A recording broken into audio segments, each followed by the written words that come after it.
Yo, what's up les G's, comment ça va? J'espère que tout le monde va bien. On se retrouve cette semaine pour une nouvelle vidéo. Comme certains le savent, ça fait un an, jour pour jour, enfin lundi, mais voilà, ça fait un an que je me suis brisé la jambe en Nouvelle-Zélande. Et cette semaine, la vidéo, en fait, elle va être entièrement dédiée à ça. Je vais vous montrer un petit peu le parcours et la bataille que j'ai menée pour pouvoir enfin remonter un petit peu sur le vélo. Mais vraiment pour un court moment. Enfin, je vous laisse tout découvrir dans la vidéo. Surtout, ça fait plaisir. Je vois que chaque semaine, on est de plus en plus nombreux. Donc, n'hésite pas, abonne-toi, like. Voilà, si tu kiffes les vidéos, partage, ça fait plaisir. Et puis, maintenant qu'on va être déconfiné, on va pouvoir se retrouver pour des vidéos un peu plus cool. Allez, c'est parti. Petit générique et on se retrouve juste après.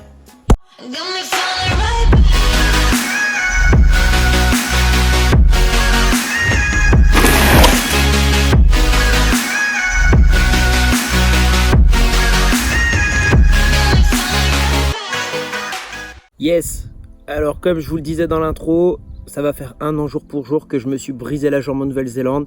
Pour tous ceux qui n'étaient pas spécialement au courant de ce qui s'est passé, en fait je me suis fait une triple fracture du fémur droit, partie haute du fémur, sur la bosse, la plus grosse bosse de la Dreamline, en tentant un front flip.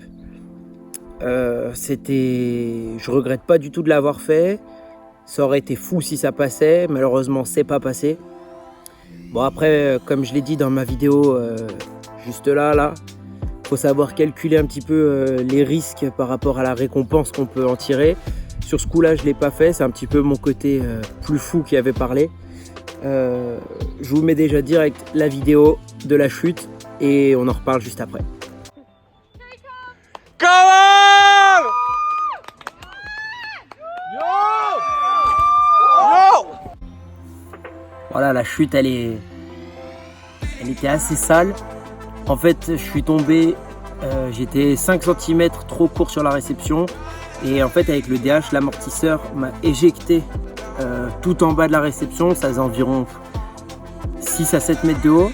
Je suis arrivé assis et j'ai glissé, parce que pour ce genre de boss, on arrive vraiment à une vitesse assez folle. En fait, j'ai glissé le long de la réception. Il y a un caillou qui m'a bloqué la jambe. Et puis, du coup, ça a tout cassé. Comme je vous le disais, en fait, je regrette pas vraiment de l'avoir fait parce que c'était vraiment le jour où je suis arrivé à Queenstown, j'avais vraiment envie de le faire. J'ai testé, c'est pas passé malheureusement. Après, donc, à partir de là, j'ai dû me faire opérer d'urgence à 3 heures de Queenstown. Les moyens en plus qu'ils ont eu pour me déplacer, c'était pas le top. L'ambulance, enfin voilà, je vous en passe. Je me suis fait opérer. 5 jours plus tard, j'étais ressorti avec une broche dans la jambe droite. Voilà, du coup, je savais ce qui m'attendait, ça écourte un petit peu mon voyage en Nouvelle-Zélande. Je suis rentré 1 mois et demi plus tard, en France, 36 heures de trajet. Et de là, je suis allé voir directement un chirurgien en France pour voir vraiment ce qu'il en était en termes de temps de rééducation, ce qu'il fallait faire, etc. J'avais pas mal de dégâts quand même. Et donc du coup, on avait misé sur une rééducation de 6 mois pour pouvoir revenir sur le vélo. Donc moi, super chaud, super motivé, je me suis mis à fond, kiné, muscu, etc. Je vous mets quelques petites images et puis on voit ça juste après.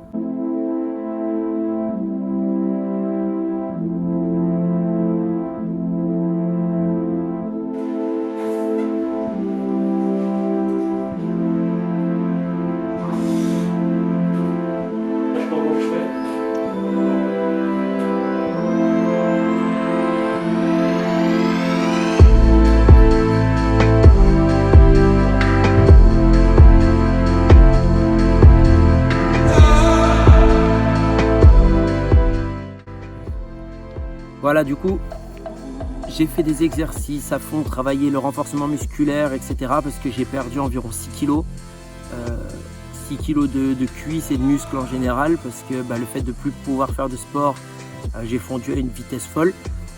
C'était vraiment compliqué pour moi de revenir et de pouvoir forcer, en fait, retrouver un peu des sensations sur la jambe. Mais je sentais que petit à petit ça revenait, j'étais de plus en plus confiant. Et on arrivait à environ 4 mois après la blessure. Je retourne voir le chirurgien, je fais des radios, etc. Normalement, à ce stade-là, j'aurais dû avoir une consolidation un peu plus avancée. Ce n'était pas le cas.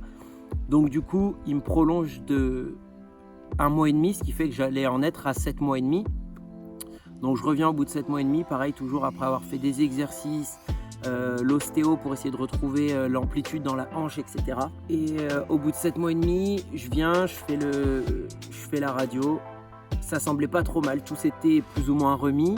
Seulement avec le sport qu'on fait, voilà, on a des impacts qui sont assez violents. Le chirurgien m'a fait passer des tests un peu plus approfondis. On a fait un scanner pour en fait voir, visualiser vraiment l'os en 3D pour être sûr que de chaque partie de la fracture, en fait, la liaison dans l'os, elle s'était bien refaite. Et en fait, il s'est avéré avec le scanner que c'était pas du tout ça. Les fibres en fait osseuses, elles n'avaient pas repris du tout. Il m'a dit du coup que je devais attendre 3 mois en plus, mais que je pouvais quand même reprendre le vélo tranquillement, c'est-à-dire en évitant les impacts, pas le droit à la chute, etc. Donc, mais je pouvais quand même retourner pédaler, etc.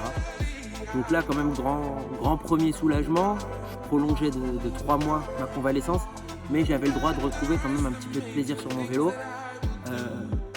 C'était vraiment super cool parce que je pense que vous le savez, quand on est sans vélo depuis un petit moment, on n'a qu'une hâte, c'est de pouvoir remonter dessus.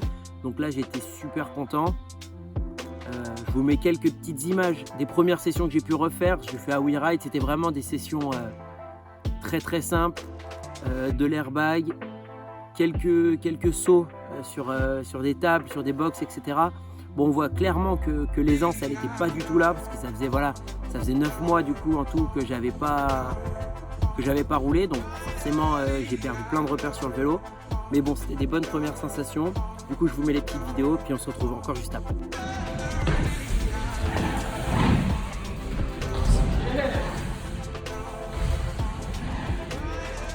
Yo!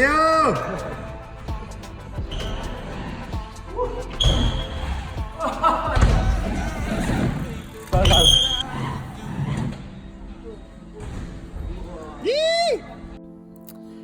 Voilà, du coup là, vous vous en doutez, j'étais au top de ma vie, je pouvais reprendre le vélo gentiment, mais voilà.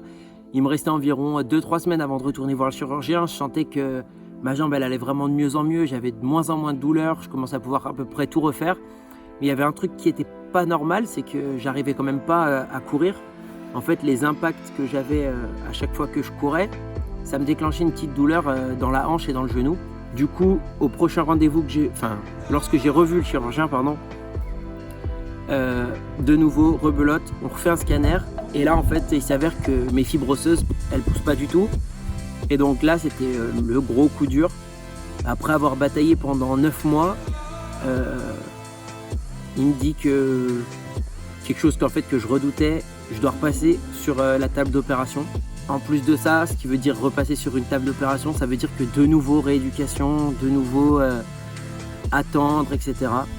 Donc là, l'opération, elle est programmée pour le 9 juin.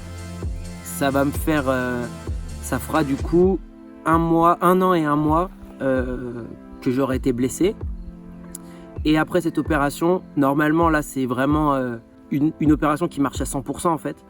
Je dois attendre jusqu'en septembre, je dois attendre 3 mois en fait pour pouvoir vraiment pleinement refaire du vélo. Donc c'est-à-dire que je vais pas attendre 3 mois pour retourner pédaler, mais pour refaire mes premiers sauts, etc. Enfin mes premiers vrais tricks, etc. Je devrais attendre encore 3 mois. Ce qui fait que ça nous amènera en septembre. Voilà, l'addition elle est un peu difficile à avaler, mais après à part ça, des fois je me pose la question, est-ce que j'aurais vraiment dû le faire, etc. Forcément, quand on sait l'issue et qu'on connaît la chute, etc., je me dirais non. Seulement l'adrénaline que j'avais pour avoir tenté ce trick, en fait, elle était tellement folle que voilà, je regrette pas. Je le referai pas, mais maintenant je regrette pas.